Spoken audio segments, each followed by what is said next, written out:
বাংলাদেশের বর্তমান পরিস্থিতি নিয়ে ভারতবর্ষের সংবাদ মাধ্যমের যে প্রচার তা নিয়ে বাংলাদেশের তথ্য এবং সম্প্রচার উপদেষ্টা নাহিদ ইসলাম তিনি বলেছেন যে ভুল তথ্য প্রচার করা হচ্ছে, ভারতবর্ষের এই বিষয়টাই দেখা উচিত এবং যাতে সঠিক তথ্য বিশ্লেষণ করা হয়, উন্নয়নের প্রশ্নে যাতে আলোচনা করা হয়। আমাদের সঙ্গে রয়েছে অর্কদেব, তার সঙ্গে কথা বলবো। বাংলাদেশের এই পরিস্থিতি এবং ভারতবর্ষের সংবাদ মাধ্যমের যে ভূমিকা তা নিয়ে সত্যিই প্রশ্ন উঠে যায়, ভুল তথ্য প্রচার হচ্ছে, কি মনে করেন একজন সাংবাদিক হিসেবে? দেখুন, ভারতবর্ষের মিডিয়ার সংখ্যাগরিষ্ঠকে আমরা কি বলে চিনি? সারা ভারত এবং তথা সারা পৃথিবী, এখন অভিধানেও শব্দটা ঢুকে গিয়েছে, এটাকে গদি মিডিয়া বলা হয়। গদি মিডিয়া মানে ল্যাপডগ মিডিয়া, যে রাষ্ট্র ক্ষমতার বা রাষ্ট্রের যে শাসক তার প্রশ্রয়ে, তার বরাভয়ে তারই দেওয়া বার্তা বলে চলে। তো এটা ভারতবর্ষে বিজেপি বিরোধী সমস্ত শক্তির ক্ষেত্রে যেভাবে এই গদি মিডিয়া প্রচার করে, যেমনভাবে অপতথ্য ছড়ায়, যেমনভাবে বিভিন্ন ভ্রান্ত ধারণা ছড়ায়, ঘৃণা ছড়ায়, গদি মিডিয়া অর্থাৎ একটা নির্দিষ্ট স্বার্থ গোষ্ঠীর, একটি দলের, একটি রাজনৈতিক মনোভাবের প্রচার যন্ত্র হিসেবে গদি মিডিয়া কাজ করে। অনেক সময় তারা কোনো তথ্য ভেরিফাই করে না, অনেক সময় তারা এমন কথা বলে যেটা দাঙ্গা লাগাতে পারে, যেটায় দুটো কমিউনিটির মধ্যে, দুটো গোষ্ঠীর মধ্যে সংঘর্ষের একটা জায়গা তৈরি হতে পারে। সেটাই তো গদি মিডিয়ার কাজ, দীর্ঘদিন ধরে এটা করে আসছে এবং এটা নিয়ে সারা পৃথিবীতে নিরন্তর চর্চা হচ্ছে। বাংলাদেশও এর বাইরে নয়। বাংলাদেশ গত 10 বছরে ভারতের প্রায় উপনিবেশে পরিণত হয়েছিল। হাসিনা, নরেন্দ্র মোদীর, প্রথম কথা ভারতের সঙ্গে বাংলাদেশের একটা 1971-এর মুক্তিযুদ্ধের সময় থেকে একটা সুদীর্ঘ সম্পর্ক, একটা স্নেহচ্ছায়ার, বড় দাদা এবং তার অভিভাবনের সম্পর্ক। ইন্দিরা গান্ধী এবং শেখ মুজিব হাতে হাত মিলিয়ে কাজ করেছেন। ইন্দিরা গান্ধী সেনা না পাঠালে, শেখ মুজিবকে সাহায্য না করলে বাংলাদেশ স্বাধীন রাষ্ট্রে পরিণত হতো কিনা জানি না, পরিণত হলেও আরও বেগ পেতে হতো। ভারত সাহায্য করেছে, ভারত পাশে থেকেছে, ভারতের সঙ্গে বাংলাদেশের সুদৃঢ় সম্পর্ক তৈরি হয়েছে। কিন্তু এর মানে কিন্তু এটা নয় ভারতবর্ষ বাংলাদেশের উপনিবেশ। নরেন্দ্র মোদী জামানায় শেখ হাসিনা এবং নরেন্দ্র মোদীর যে সম্পর্ক, যে বোঝাপড়া, যেভাবে 2015 সাল থেকে আদানি গোষ্ঠীকে, 2015 সাল থেকে নানা রকম নিরন্তর আলোচনার মাধ্যমে যেভাবে আদানি গোষ্ঠীকে বাংলাদেশের উপর চাপিয়ে দেওয়া হয়েছে, আরও নানা বিষয়ে বাংলাদেশের হাসিনা সরকারকে যেভাবে নরেন্দ্র মোদীর সরকার মদত দিয়েছে, তাতে নরেন্দ্র মোদী তথা বিজেপির যে প্রচার যন্ত্র, যেমন রিপাবলিক টিভি, যেমন এই ধরনের সংস্থাগুলি, তারা মোদী সরকার বা মোদীর দলটি যে ভাষ্য প্রচার করতে চায়, যে ভাষ্য প্রচার করতে পছন্দ করে, সেইটাই প্রচার করবে। সেটা সব ক্ষেত্রেই সত্যি, আমাদের দেশের ক্ষেত্রেও সত্যি, বাংলাদেশের ক্ষেত্রেও সত্যি।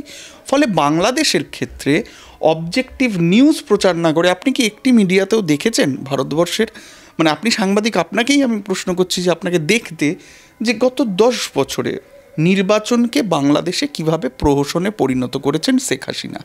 গত 10 বছরে বাংলাদেশের সাধারণ মানুষের আয় কিভাবে কমেছে।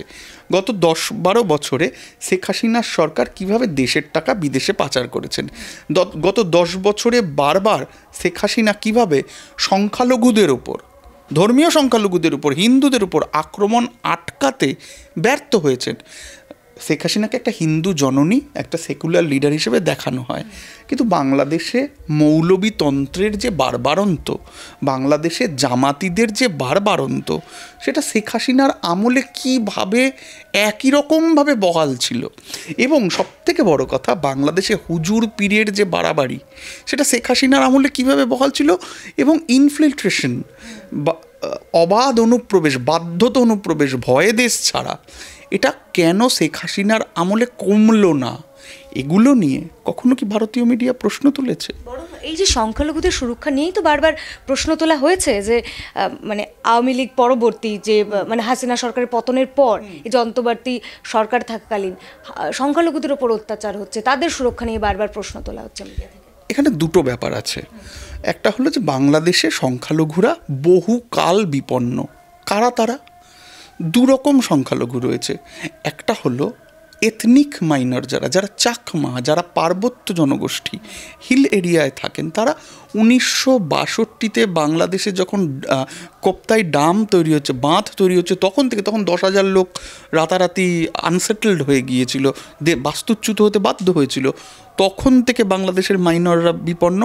তারও আগে যখন পূর্ব পাকিস্তান তৈরি হচ্ছে, ভারত ভাগ হয়ে 47-এর সময়টার কথা বলছি, সে সময় থেকেই বাংলাদেশের হিন্দুরা, যেহেতু বাংলাদেশ মুসলিম মেজর কান্ট্রি এবং সেইটাকে নানাভাবে পলিটিক্যালি এনক্যাশ করার চেষ্টা হয়েছে, সেই সময় থেকেই হিন্দুরা বাংলাদেশের এবং মাইনররা বিপন্ন। কেউ কেউ বলেন যে হাসিনা নাকি তাদেরকে অনেক সুরক্ষা দিয়েছেন। এটা সম্পূর্ণ ভুল। 2018 সালে পার্বত্য চট্টগ্রামে কি অশান্তি হয়েছে দেখুন। কখনো স্বাধীন বাংলাদেশে কখনো চট্টগ্রামের মানুষ, বিশেষ করে পার্বত্য চট্টগ্রামের মানুষ, খাগড়াগাছির মানুষ, তারা ভালো ছিলেন না। কেন ভালো ছিলেন না? তার কারণ বাঙালি। আমি বাঙালি, আমি গর্বিত, কিন্তু আমি একটা লোকের উপর জোর করে বাঙালিয়ানা চাপিয়ে দিতে পারি না। এথনিক মাইনরিটি, তার যে জাতিগত বৈশিষ্ট্য, যারা চাকমা, যারা কুকি, তাদের যে ঠিক মণিপুরে যে অশান্তিটা হচ্ছে, মেইতেই বনাম কুকি, একটা রাষ্ট্রীয় বড় শক্তি আর একটা এথনিক মাইনর, প্রত্যন্ত প্রান্তিক গোষ্ঠী। তিনি বাংলাদেশের যে চাকমারা রয়েছেন, যারা প্রান্তিক গোষ্ঠী রয়েছেন, স্বাধীন বাংলাদেশে সংবিধান তৈরি হওয়ার সময় থেকে এদের উপর বাঙালিয়ানা চাপিয়ে দেওয়া নিয়ে একটা সংঘর্ষ তৈরি হয়েছে। সেই সংঘর্ষের ব্যাপক ইতিহাস রয়েছে। বাংলাদেশে বারবার বলা হয় যে ওই চট্টগ্রামের যে সমতল ভূমি, তাতে সেটলারদের বসিয়ে দেওয়া হয়, অর্থাৎ ঢাকা বা অন্যান্য শহর থেকে লোক এনে চট্টগ্রামে বসানো হয় বা পার্বত্য চট্টগ্রামে বসানো হয়, অনেকটা চাপ তৈরি করার জন্য ওখানকার প্রাচীন জনজাতির উপর। আপনি একদম ইসরায়েল প্যালেস্তাইনের যে ঘটনা, যেভাবে সেটলাররা এই প্যালেস্তাইনে বসে প্যালেস্তাইনের উপর আদি ফিলিস্তিনিদের উপর চাপ সৃষ্টি করে, সেই একই ঘটনা ঘটেছে। শেখ হাসিনা কি এটা কমাতে পেরেছিলেন? পারেননি।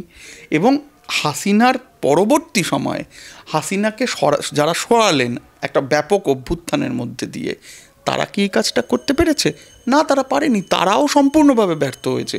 যেভাবে শেখ হাসিনা র্যাবকে ব্যবহার করতেন, সাধারণ মানুষকে নিপীড়ন করতেন র্যাবকে ব্যবহার করে, সামরিক বাহিনী যেভাবে অত্যাচারের প্রতীক হয়ে দাঁড়িয়েছিল, এই মুহূর্তে বাংলাদেশের যে সামরিক বাহিনী, তারাও একই প্রশ্নের মুখে পড়েছে। কেন প্রশ্নের মুখে পড়েছে? দেখা যাচ্ছে যে চট্টগ্রামের সমতলে কিছুদিন আগে একটা ফেসবুক পোস্টকে কেন্দ্র করে যে অশান্তি হয়, তাতে কিছু ছেলেপিলেকে যারা অভিযুক্ত যে তারা ঝামেলা করেছে, তাকে সেনাবাহিনী এমন পেটায়, 50 জনের বেশি ছেলে মেয়েকে, যে তারা আদালতে হাজিরা যখন দেবে, তারা আদালতে উঠে সোজা হয়ে দাঁড়াতে পারছিল না। মানবাধিকার লঙ্ঘন। এখন কথা হচ্ছে, এই একই ঘটনা তো নাহিদ ইসলামের সাথেই ঘটেছিল। আমার কাছে ছবি আছে, নাহিদ ইসলামের গোটা পায়ে কালশিটে সেনাবাহিনী মেরেছে, সে হেঁটে আদালতে যেতে পারছিল না। আমরা নতুন বাংলাদেশ থেকে প্রত্যাশা করি, নতুন বাংলাদেশে যে কোনো রাষ্ট্রে যে ধর্মীয় সংখ্যালঘু, যে ভাষিক সংখ্যালঘু, রাষ্ট্র তাকে সমান অধিকার দেবে, রাইট? কিন্তু এই যে গদি মিডিয়া, তারা এটা কেন প্রচার করছে? আপনার প্রশ্ন এটা। গদি মিডিয়া এটা প্রচার করছে তার কারণ যে এরা হচ্ছে বাংলাদেশ ছিল নরেন্দ্র মোদীর সিস্টার কনসার্ন, আর এই গদি মিডিয়াটাও নরেন্দ্র মোদীর দলের সিস্টার কনসার্ন। তা এখন যখন মোদীর পছন্দের সরকার বা বিজেপির পছন্দের সরকার বাংলাদেশে নেই, তাহলে তারা অবশ্যই বিজেপি যে ন্যারেটিভটা পছন্দ করে, অখণ্ড ভারত এবং এথনিক যে ন্যাশনালিজম, ভারতীয় জাতীয়তাবাদ, হ্যাঁ, যেটা শুধু আমাদের অখণ্ডতার কথা বলে না, যেটা একটা আগ্রাসী দখলদারি নীতির কথা বলে, সেই নীতির মাধ্যমে চট্টগ্রাম দখলের কথা তারা বলা হচ্ছে, কারণ তাদের পছন্দের সরকার নেই। এই কারণে এইটা তারা বলছে। তাদের অপছন্দের সরকার আছে বলে বিজেপির যে ঘোষিত নীতি, আরএসএসের যে ঘোষিত নীতি, সেটার মধ্যে দিয়ে বাংলাদেশের চাপ সৃষ্টি করতে চাইছে। এরা কি দেখিয়েছিল যে বাংলাদেশের সংখ্যালঘুদের, যে হিন্দু সংখ্যালঘুদের জন্য মানে বরাদ্দ ছুটি ছাটা হিন্দু উৎসবগুলিতে কি আছে? সারা পৃথিবীতে উগান্ডায় চলে যান আপনি, দেখবেন একটা মাইনরিটি সেল আছে। শেখ হাসিনা কেন মাইনরিটি সংখ্যালঘু মন্ত্রক, আমাদের দেশেও আছে, শেখ হাসিনা কেন সংখ্যালঘু মন্ত্রক তৈরি করেনি? রিপাবলিক টিভি দেখিয়েছিল। এরা চাষ করে মানে ইসলামোফোবিয়া, মুসলমান ভীতি, এরা চাষ করে এথনিক ন্যাশনালিজম, এক ধরনের জাতীয়তাবাদ, যা নিজের অখণ্ডতায় বিশ্বাস করে কিন্তু অন্যের অখণ্ডতায় বিশ্বাস করে না, যা যা জায়নবাদকে প্রচার করে, জিওনিজম, যে জিওনিজম অন্য একটি দেশের ওপর ক্ষমতা বলে আধিপত্যবাদের কথা বলে, তাকে সাপোর্ট করে। এটা আরএসএস বিজেপির যে রাজনীতি, সেই রাজনীতির অংশ। সেই রাজনীতির সঙ্গে ইসরায়েলের রাজনীতি মিলে যায়। ফলে বাংলাদেশের ব্যাপারে ভারতবর্ষের এই মিডিয়াগুলো একটা দখলদারি দেখাতে চাইছে। সেদিক থেকে নাহিদ যা বলছেন ঠিক, যে ভারতের উচিত না নাক গলানো। এখানে ভারসাম্যের ব্যাপার আছে। ভারতীয় মিডিয়ার ক্ষমতা বেশি, সে তার ক্ষমতাটা প্রয়োগ করছে, করে একটা বড় সংখ্যক মানুষকে ভুল বোঝাচ্ছে। কিন্তু নাহিদ ইসলামকেও বুঝতে হবে যে এটাও একটা মানে কথা, যে তারা একটা সরকার, তারা একটা পতন ঘটিয়ে এসেছে। তারা একটা শুধু সরকার না, তারা একটা এমন সমাজের স্বপ্ন দেখিয়ে এসেছে, যে সমাজটা সাধারণ মানুষের কাঙ্ক্ষিত, যে সমাজটা আন্দোলন কর্মীদের কাঙ্ক্ষিত। তারা বুদ্ধিজীবীর মুখোশ পরা লোকজনকে টেনে নামিয়েছে। তারা পুলিশ প্রশাসনে যে মৌরসিপাটটা চলে সেটাকে প্রশ্ন করেছে। স্বতঃস্ফূর্ত গণ অভ্যুত্থান যাকে বলে, তাই তারা ঘটিয়েছে। তারপরে অতীতে যা ঘটেছে তাই যদি ঘটতে থাকে, নতুন রাষ্ট্রে যদি সংখ্যালঘু সুরক্ষিত না হয়, নতুন রাষ্ট্রে যদি সেই সংখ্যালঘু শুধুমাত্র হিন্দু নয়, সেই সংখ্যালঘু বৌদ্ধ, সেই সংখ্যালঘু চাকমা জনজাতি, তারা যদি আগের মতোই অবস্থায় থাকে।